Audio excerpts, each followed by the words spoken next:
সিগারেটে cigarette তরে চিনতাম না, ছোটবেলায় বলতাম আমি তরে খাবো না, এখন দেখি তরে ছাড়া পান বাসে না।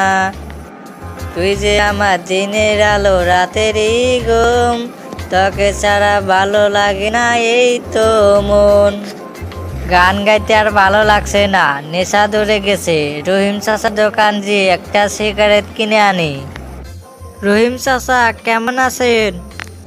এ ফাজির ছেলে তো 1 টাকা দেই না, প্রতিদিন এসে সিগারেট বাকি নিয়ে যা, আজকে আর বাকি দিব না। আমি তো ভালো আছি, তুমি কেমন আছো?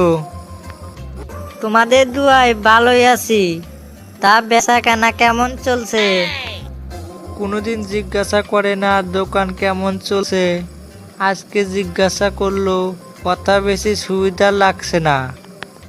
আমার নামও হচ্ছে রহিম, আজকে আর বাকি দিচ্ছি না। বেচা কেনা তো ভালোই চলছে। চাচা বাড়ির থেকে তো টাকা আনতে ভুলে গেছি, আমাকে একটা সিগারেট বাকি দিন, কালকে দিয়ে দিব। আমার কাছ থেকে সিগারেট নিবি?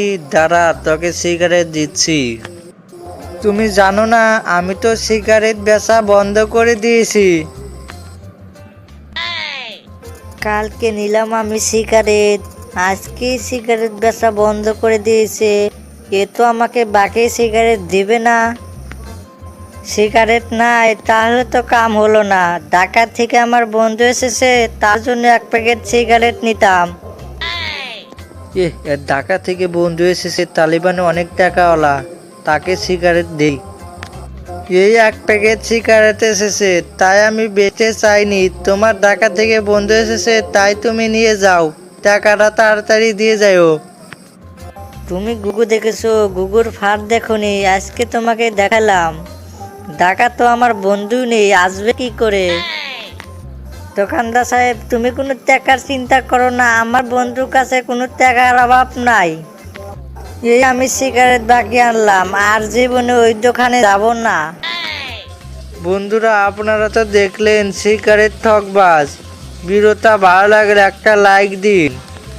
সুস্থ থাকুন, ভালো থাকুন, আমাদের চ্যানেল সাবস্ক্রাইব করে সাথে থাকুন।